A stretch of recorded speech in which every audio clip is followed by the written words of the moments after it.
Government machineries ആണെങ്കിലും സഹായിക്കണം. അതുപോലെ കൃത്യമായിട്ട് ആൾക്കാരെ ഐഡന്റിഫൈ ചെയ്ത് സഹായിക്കണം.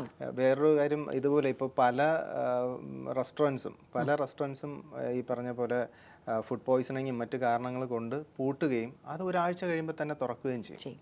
അതൊക്കെ ആരാണ് ഇതൊക്കെ കൺട്രോൾ ചെയ്യേണ്ടത്? പണമാണോ ഇതിനെയൊക്കെ ഭരിക്കുന്നത്, ഈ സിസ്റ്റത്തെ? നമ്മളിപ്പോൾ ഞാൻ എൻ്റെ മക്കളെയോട് പറയും, നമുക്ക് പുറത്തുനിന്ന് ഭക്ഷണം കഴിക്കാമെന്ന് പറയുമ്പോൾ അവർ ചോദിക്കാം അമ്മയുടെ ആര്യാസ് അല്ലേ എന്ന് പറയും.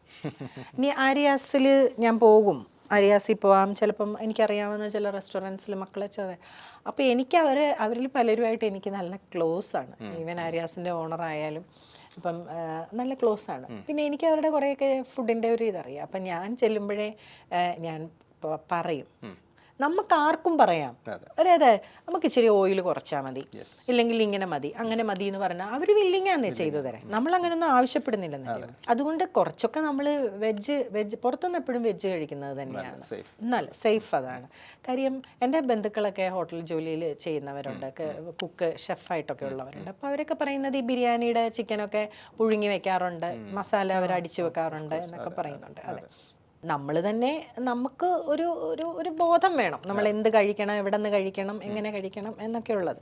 ഇന്നത്തെ ഫാസ്റ്റ് ലൈഫിൽ നമുക്ക് കുറേ സൗകര്യങ്ങൾ ഉപയോഗിക്കേണ്ടി വരുമ്പോൾ പോലും അപ്പോഴും നിങ്ങൾക്ക് സാലഡ് കഴിക്കാം, പഴം കഴിക്കാം, ജ്യൂസ് കുടിക്കാം, അങ്ങനെയൊക്കെ ഉണ്ട്. ജ്യൂസിൽ പോലും പാലടിച്ചല്ലേ ഇപ്പം തരുന്നത്. എന്താവശ്യത്തിനാണെന്ന് എനിക്ക് മനസ്സിലാവുന്നില്ല. എവിടെയെങ്കിലും പോകുമ്പോൾ ഇപ്പം നമ്മൾ ആദ്യം പറയണം ഐസ് വേണ്ട, പഞ്ചസാര വേണ്ട, പാല് വേണ്ട, ഇത്രയും കാര്യം പറഞ്ഞാൽ ഒരു ജ്യൂസ് കുടിക്കാൻ പറ്റുള്ളൂ, ഫ്രഷ് ജ്യൂസ് കുടിക്കണമെങ്കിൽ.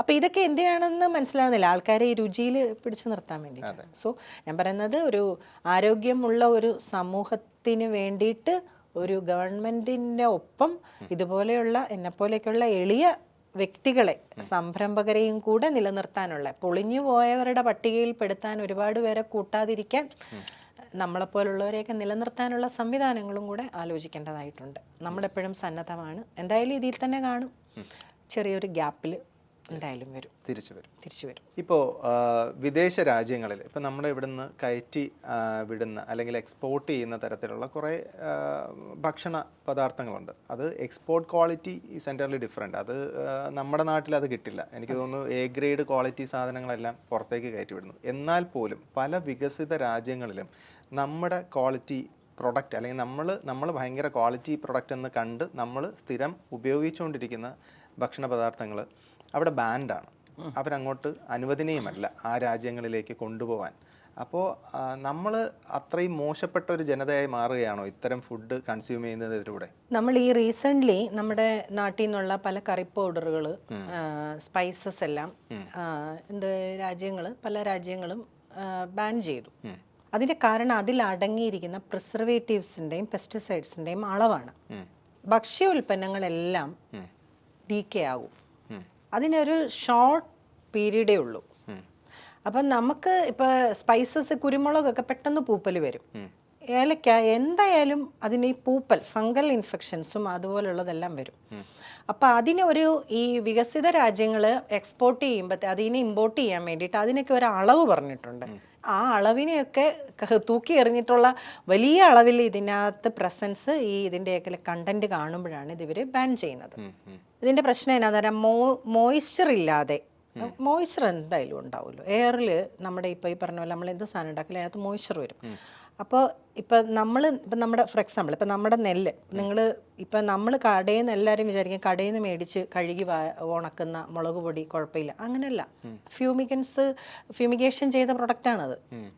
അതുമൊക്കെ പ്രിസർവേറ്റീവ്സ് ഒക്കെ ഉപയോഗിച്ചതാണ്. അത് കഴുകിയതൊന്നും പ്രത്യേകിച്ച് അതിനകത്തൊന്നുമില്ല. അതിൻ്റെ ഫാമിങ്ങിലെ വ്യത്യാസമാണ്. അപ്പോൾ ഈ ബാൻ ചെയ്യുന്ന എങ്ങനെയായിരുന്നെന്ന് വെച്ചാൽ ഇതിൽ ഉപയോഗിച്ചിരിക്കുന്ന അളവുകൾ കൂടുതലാണ്. ഇതാരെയും നോക്കാനുള്ള ഈ അളവൊക്കെ വല്ലവരും നോക്കാനുണ്ടോ?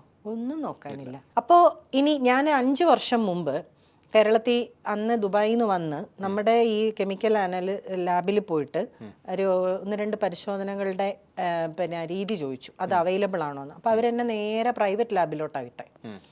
ഞാൻ 5 വർഷം കഴിഞ്ഞത് ചെല്ലുമ്പോഴും ആ സാധനം ഇവിടെ ആയിട്ടില്ല. അപ്പോൾ അത് പ്രൈവറ്റ് ലാബിൽ പറ്റും. പ്രൈവറ്റ് ലാബിലുള്ള എല്ലാ ടെസ്റ്റുകളും വലിയ ചിലവേറിയതാണ്. അതുകൊണ്ട് തന്നെ ഒരു സാധാരണക്കാരൻ ഒരു പാക്കറ്റ് പൊടി മേടിച്ച് വെച്ച് അതിനകത്ത് കുഴപ്പമുണ്ടോ എന്ന് ചോദിച്ചിട്ട് അതിൻ്റെ പുറകെ പോകാറില്ല. അത് ഉപയോഗിച്ച് നോക്കിയിട്ട് കളറ് കൂടുതലാണ്, എന്നാൽ പിന്നെ അതിന് മേടിക്കേണ്ടെന്ന് തീരുമാനിക്കത്തേ ഉള്ളൂ. അപ്പോൾ ബാൻ ചെയ്യുന്ന വിഷയം ഇത് തന്നെയാണ്. എന്നാൽ പല രാജ്യങ്ങളിലും ഇത്രയും ഫ്യൂമിഗേഷൻ സർട്ടിഫിക്കറ്റ് വേണ്ട രാജ്യങ്ങളുണ്ട്. ദുബായിക്ക് വേണ്ട, UAEക്ക് വേണ്ട, പക്ഷേ ഓസ്ട്രേലിയ അതുപോലുള്ള രാജ്യങ്ങളിൽ ഫ്യൂമിഗേഷൻ സർട്ടിഫിക്കറ്റ് വേണം. കാര്യം കീടങ്ങൾ അതിൽ വരാൻ പാടില്ല. പക്ഷേ എന്തിനും ഒരളവുണ്ട്.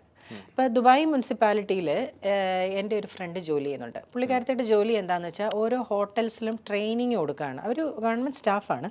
അതായത് നമ്മളിപ്പോൾ ഓരോ കണ്ടൻറ്റുകൾ ചേർക്കാം, ഭക്ഷണത്തിന് രുചിക്കോ നിറത്തിനോ ചേർക്കാം, പക്ഷെ അതിനൊരു അളവുണ്ട്. ഈ അളവ് പഠിപ്പിക്കുന്നുണ്ട് അവർ, ആ അളവ് ചേർക്കാം എന്നുണ്ട്. അപ്പോൾ ഇങ്ങനെ ഒരളവ് നോക്കാനായിട്ട് ഇവിടെ ആരെയും പഠിപ്പിക്കുന്നില്ല, ആരും, ഒരു സംവിധാനങ്ങളും ഇല്ല.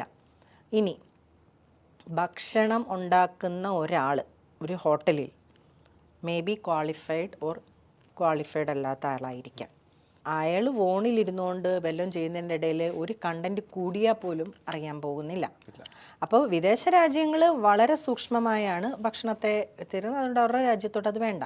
ഇനി വേറൊരു രസം, എൻ്റെ ഒരു ഫ്രണ്ട് ദുബായിൽ ഒരു ബിസിനസ് സ്റ്റാർട്ട് ചെയ്തിട്ട് അവർ അവിടെ വരുന്ന പച്ചക്കറികളിലെയും പഴങ്ങളിലെയും വിഷം മനസ്സിലാക്കാൻ വേണ്ടിയിട്ട് ഒരു എക്യുപ്മെൻറ്റ് ചൈനയിൽ നിന്ന് എങ്ങാണ്ട് വരുത്തി. അത് വെച്ച് കഴിയുമ്പോൾ അതിൻ്റെ കളർ ചേഞ്ച് വരുന്ന അനുസരിച്ച് നോക്കാൻ അവർ നോക്കിയിട്ട് അതിലെ ബഹുഭൂരിപക്ഷത്തിനും കളറില്ല, കുഴപ്പമില്ല. ഇവിടത്തെക്കാളും ചീപ്പായിട്ട് ഫ്രൂട്ട്സ് ആൻഡ് വെജിറ്റബിൾസ് ദുബായിൽ കിട്ടും. അപ്പം നമ്മൾ മനസ്സിലാക്കേണ്ട എന്നാന്ന് വെച്ചാൽ എല്ലാ ചവറും ഇവിടെയാണോ യൂസ് ചെയ്യുന്നതെന്നാണ് ഞാൻ ആലോചിക്കുന്നത്. ഇവർ എഡ്യൂക്കേറ്റ് ചെയ്യുന്നില്ല ഒരു ഫാർമറിനെ. നമ്മൾ പറഞ്ഞ ടോപ്പിക് ഇതാണ്, ബാൻ ചെയ്യുന്നത്. അത് ഇവിടുത്തെ അളവിലെ വിഷയമാണ്. സൂക്ഷിക്കാനായിട്ട് ഉപയോഗിക്കേണ്ട ചില കണ്ടൻസുകൾ കൂടുതലായിട്ട് വരുന്നു, അവർ എടുക്കുന്നില്ല. അത് പിന്നെ കുറേ നാൾ കഴിഞ്ഞ് ഇവർ തന്നെ ഇവിടെയുള്ള ഇന്ത്യയിൽ തന്നെ ടെസ്റ്റ് ചെയ്തിട്ടുണ്ട്, അതിന് ഒരു കുഴപ്പമില്ല, അവർക്ക് പറ്റിയ തെറ്റാന്ന് പറയാം, അങ്ങനെ പറയാൻ പറ്റുള്ളൂ. ഇവരുടെ നിലനിൽപ്പാണത്. ഇനി ജർമ്മനി, ഫ്രാൻസ് ഒക്കെ ഉള്ള ആൾക്കാർ നമ്മുടെ കൃഷിയെ കാണാനും നമ്മളോടൊക്കെ അടുപ്പമുള്ളവർ വരുമ്പോൾ അവർ പറയുന്നത് in our country farmers are in very high profile. ഇവിടെ കിട്ടുന്ന വിലയല്ല അവിടെ. ആൻഡ് ഗവൺമെൻറ് അതുപോലെ സപ്പോർട്ട് അവരെ ചെയ്യും. അവിടെ ഒരു ചെടിക്ക് അല്ലെങ്കിൽ ഒരു വിളയ്ക്ക് ഒരു രോഗം വന്നിട്ടുണ്ടെങ്കിൽ അതുപോലെ നമ്മളൊരു ഡോക്ടറെ കാണുന്ന പോലെ തന്നെ വന്ന് എഴുതി ഒരു പ്രിസ്ക്രിപ്ഷൻ കൊണ്ടുപോയാലേ ആ വിളയ്ക്കുള്ള മരുന്ന് കീടനാശിനി അവർ കൊടുക്കുകയുള്ളൂ. അല്ലാതെ ഇവിടെ എങ്ങനെയാണെന്ന് പറഞ്ഞാൽ പാലക്കാട് കിട്ടിയില്ലേ, എന്നാൽ പിന്നെ നിങ്ങൾ തമിഴ്നാട്ടിലേക്ക് പോയി അവിടെ കിട്ടുമെന്ന് പറയും. അവിടെ പോയിട്ട് പേര് പോലും ഇല്ലാത്തൊരു സാധനം കൊണ്ടൊന്ന് ഇവിടെ ഇടിക്കും. ഞങ്ങൾക്ക് അങ്ങനെ അബദ്ധം പറ്റിയിട്ടുണ്ട്. ഞങ്ങൾ ചില പാടങ്ങൾ പാലക്കാട് ഈ ലീസിന് എടുക്കും. അപ്പം ഞങ്ങൾ ചിലപ്പോൾ ഞങ്ങളിപ്പോൾ അതൊരു ഡിസംബറിലാണ് എടുത്തിരിക്കുന്നതെങ്കിൽ മെയ്യിലാണ് ഞങ്ങൾക്ക് അതിൽ വിത്തിടണ്ടെങ്കിൽ ഞങ്ങൾ നേരത്തെ പാട്ടക്കരാർ വയ്ക്കും. എന്നിട്ട് അതിൽ ഈ നാടൻ പശുവിനെ കൊണ്ട് കെട്ടുകയും ഇവരുടെ ചാണകവും മൂത്രവും പലതരത്തിലാക്കി അവിടെ ഇടുകയും ചെറുപയർ അല്ല മൺപയർ ഡെയിഞ്ചൊക്കെ ഇട്ടിട്ട് ഇതിനെ ഇങ്ങനെ പലതരത്തിൽ ഈ വിഷം അടിച്ചതിനെ ഒന്ന് മാറ്റാനുള്ള ഒരു പ്രോസസ്സ് ചെയ്യാറുണ്ട്. അങ്ങനെ ചെയ്തിട്ട് പോലും നെല്ല് മുളയ്ക്കാത്ത പാടങ്ങളുണ്ട്. അതെന്താന്ന് ചോദിച്ചാൽ പേര് പോലും അറിയാത്ത സാധനങ്ങൾ കൊണ്ടുവന്ന് അടിക്കുന്നുണ്ട്. അപ്പം സത്യം പറഞ്ഞാൽ ഈ ഫുഡ് എന്ന് പറയുന്നതിൻ്റെ തുടക്കം കൃഷിയാണല്ലോ. അപ്പോൾ അവിടുത്തെ മണ്ണ് തൊട്ട് അത് കൈകാര്യം ചെയ്യുന്നവരെ തൊട്ട് പഠിപ്പിച്ച് വരേണ്ട ഒരു അവസ്ഥയുണ്ട്.